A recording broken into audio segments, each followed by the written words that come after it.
In this lecture video, we're going to learn how to calculate the range and standard deviation for a data set. This will help us understand how we measure the spread of a data set. The first way that we'll measure spread is by calculating the range. The range is simply the maximum data value minus the minimum data value, or the highest minus the lowest. Let's take a look at these two examples. Ernie and Sue are in the same statistics class, and the scores on 5 100-point exams will determine their semester grade. Let's start by calculating the range for Sue's exam scores. Notice that Sue's test scores are not listed from least to greatest, so be careful when selecting your maximum and minimum value. Sue's maximum value, or highest test score, is 83, and the minimum value, or lowest test score, is 81. This means that the range of Sue's exam scores is simply 2. That means that over all 5 exams, her scores are only spread out by a total of 2 points.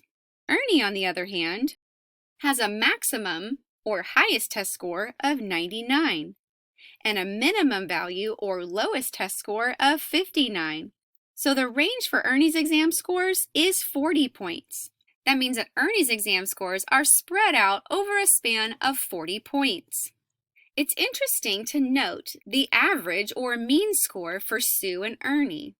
If we calculate the mean for Sue, we would add up all of her test scores, 410, and divide by the number of test scores, 5. So her average test score is 82. We'll do the same for Ernie. Adding up all of Ernie's exam scores, we again get 410. And dividing by 5, he also has a mean test score of 82. Notice how different Sue and Ernie's exam scores are, but they still have the same mean value, just very different ranges. Now you might see why we call Sue Steady Sue and Ernie Erratic Ernie. Now let's talk about calculating the standard deviation for Sue and Ernie's exam scores. The standard deviation tells us how far, on average, the data points are from the mean. When we use the term deviation, we're talking about how far each data value deviates from the mean. And the standard deviation is the average of all of those individual deviations. Let's look at Steady Sue's exam scores for an example. We'll begin by listing out her exam scores as our data values that we'll call X. Next, we want to find how far each data value deviates from the mean. That is, we want to do X minus X bar, or simply each X value minus the mean. Recall that the mean of Sue's exam scores was 82. So we want to take each data value, or each exam score, and subtract 82. So first we have 82 minus 82, or 0, which shows us that this exam score does not deviate at all from the mean. Next, we have another 82 minus 82, or 0, then 81 minus 82, or negative 1, and another 82 minus 82, or 0. Last, we have 83 minus 82, or 1. This is how far each data value deviates from the mean. Now, if we were to simply average these values, add them up, and divide by 5, we would get 0. The negatives and the positives would cancel out, and we have a standard deviation of 0. To account for this, we square each of these deviations first, and at the very end, we'll adjust by taking the square root. So our next column will be each value's deviation, or X minus the mean, squared. So for this example, we first have 0 squared, or 0, then 0 squared, or 0, negative 1 squared, which is positive 1, 0 squared, 0, and 1 squared, which is positive 1. Now we'll average these values. Averaging these values, we have 0 plus 0 plus 1 plus 0 plus 1 divided by the number of data values, or 5. So we have 2 over 5. Now that's the average of the squared deviations, which has a special name called the variance. And to adjust for the fact that we squared all the deviations, we can take the square root of the variance, or the square root of 2 over 5, and that will give us our standard deviation, which in this case is approximately equal to 0.6325. This tells us that on average, Sue's exam scores only deviate from the mean by less than a point. In other words, they are very close together.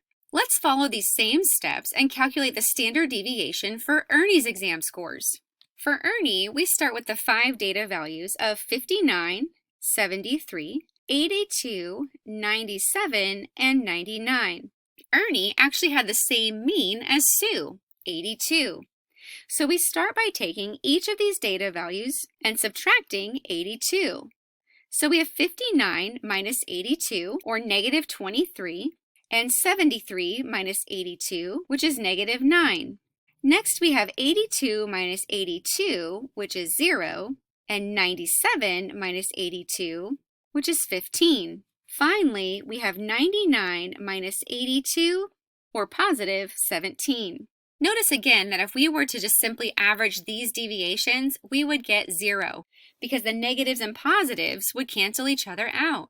So we instead square the deviations. Squaring each of these values, we have negative 23 squared, or positive 529, negative 9 squared, or positive 81, 0 squared, or simply 0, 15 squared, or 225, and 17 squared, or 289.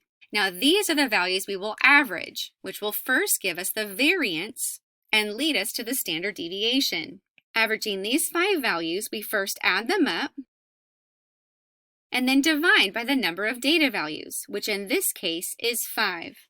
This gives us a total of 1,124 divided by 5, which is equal to 224.8. And now that we have the variance, we can take the square root to find that the standard deviation is approximately equal to 14.9933. That tells us that on average, Ernie's exam scores deviate from the mean by almost 15 points. That is hugely different from Sue's standard deviation. Sue's exam scores deviated from the mean on average less than 1 point, while Ernie's were very spread out and far away from the mean on average. Hopefully you can see that by pairing the mean value with the standard deviation, we get a more complete picture for a set of data. If we simply told you that Sue and Ernie had the same average test scores, you might assume that they performed similarly on their exams. But if we also told you the standard deviation, you would be able to tell that while Sue's scores were very close to her average, Ernie's scores were quite the opposite. And that concludes this lecture video on how to calculate the range and standard deviation for a set of data.